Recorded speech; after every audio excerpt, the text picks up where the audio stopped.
We're off on another adventure in another wooded area somewhere in the West Midlands. And this time I'm going to try and answer the question, why do I hate the weekend so much? I didn't think I was going to say that today, but I don't hate them as much as there is a sense of anxiety that I get on the weekends that has only existed since I became self-employed. And I was trying to figure out, like, why is it that I feel like that? And I want to clarify, by the way, the last video I did where I said I didn't want to get in front of the camera, I appreciate all the comments on that, but I never want these videos to feel like I'm looking for sympathy or I'm looking for people to go, you know, I'm not fishing for any compliments there. I just said that when I started this, I would be as honest as I possibly could, and as transparent as I possibly could about what it's like to be a creator full-time, what it's like to start doing this job full-time. And that's what I'm trying to do. I'm not looking for people to go, oh, look how difficult it is for Charm. I'm just looking to give you an honest view of what it's like for me day to day. And that's what this video is about, really. Because the weekends generally are filled with anxiety for me, and this weekend particularly. And I'll tell you for why. Now, usually on weekends, I stream on a Saturday morning, because honestly, weekend days are so good for streaming that it would be silly not to do a couple of hours on a Saturday morning, because in some cases I can add, you know, an extra 800 followers or something to my stream and have hundreds of viewers just by streaming a specific game on a Saturday morning. However, that does mean I'm working 6 days a week. And this weekend I'd recorded 4 or 5 podcasts last week. I'd done a lot of work, I'd achieved a lot, and I just felt like I deserved a little break. So I thought I'll give myself the weekend off. I won't stream on Saturday morning, I won't stream on Sunday. I'll spend time with the family and I'll just chill. So that's what I did. But the whole weekend, I felt like I should be doing something. I felt like I should have been achieving something. I felt like I was skipping work or skipping school.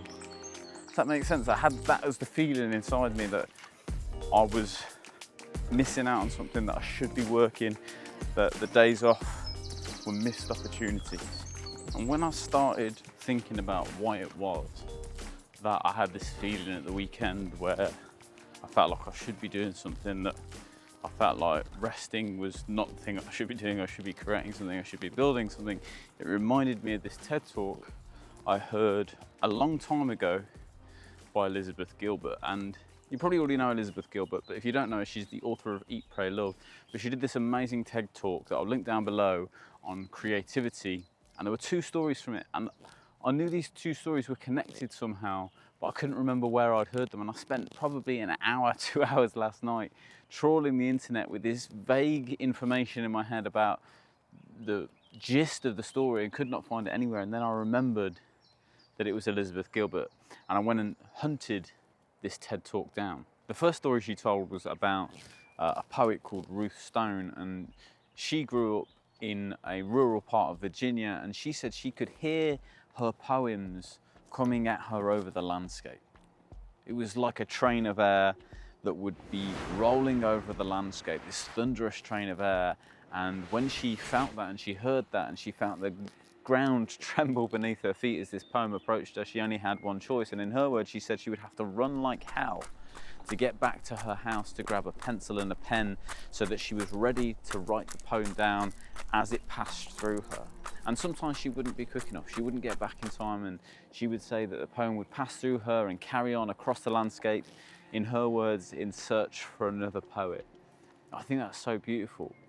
And she said that sometimes she would nearly miss it, and it would start to pass through her, and she would grab it by its tail and pull it back into herself, and the poem would come out perfectly formed, except the first word would be last and the last word would be first. I just thought that was such an amazing story, and gives you the sense that creativity is something that exists outside of yourself, which is a lot of what Elizabeth Gilbert's talk is about. I really recommend you go and watch it.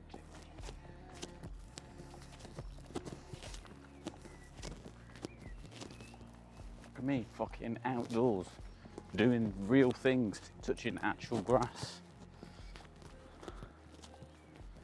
The other story she told was about Tom Waits, who's obviously a famous singer-songwriter. And he said that he was driving down the freeway in LA or somewhere like that, and he hears in his head the start of a melody, the start of a tune, something coming to him, but he had no pen and paper, he had no tape recorder, he had no way to record this. And he was struck by this anxiety that he wasn't going to get to a place where he could deal with this melody in time, and he would lose it and the song would haunt him forever. And this is something that I think had happened to him quite a lot over his career. Anyway, in this situation specifically, he stopped the car, he looked up to the sky, and he kind of spoke to this melody that was coming to him, this inspiration, and said, "Can't you see I'm driving here? I can't deal with you properly right now. Either come back to me at a more convenient time, or go and find someone else who can take care of you. Go and find Leonard Cohen," is what he said. He literally spoke to his inspiration and said, "You're gonna have to come back at a more convenient time." Both of those stories make me oddly emotional. I don't know what it is about them. There's something about, particularly the first story, to consider artists or creatives having such a physical response to the work that they create, or the physical feeling. And the other thing I think is that it takes creativity and puts it outside yourself. I think so much of what we do as creatives is believing that we have to come up with these things from somewhere inside of us, where, and again, if you watch the Elizabeth Gilbert talk, she talks a lot about that's a fairly new concept, thinking that creative thinking is something that we own. Most ancient people believed that creativity and inspiration was something from outside of us. And I like that because it relieves me of some of the responsibility of creating new things and creating things that I think you guys will enjoy.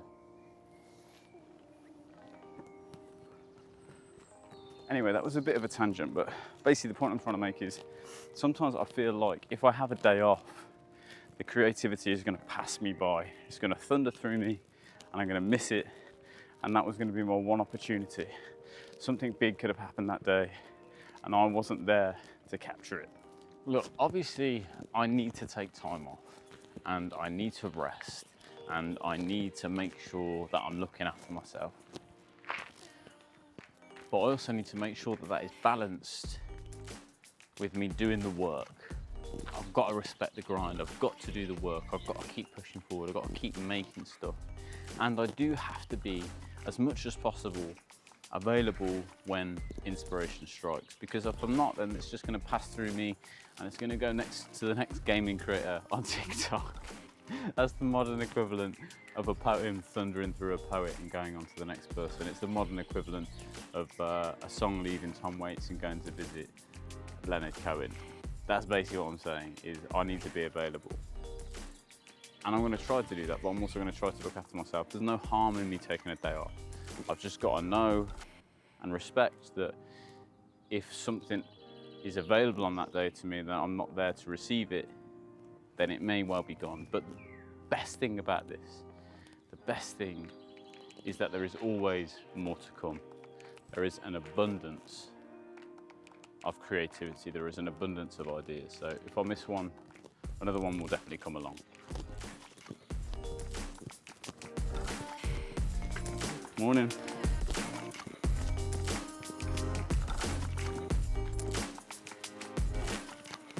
Anyway, at a minimum, these videos are causing me to explore my local area a little bit more. And I'll be honest with you, it's a lot greener than I thought it was going to be.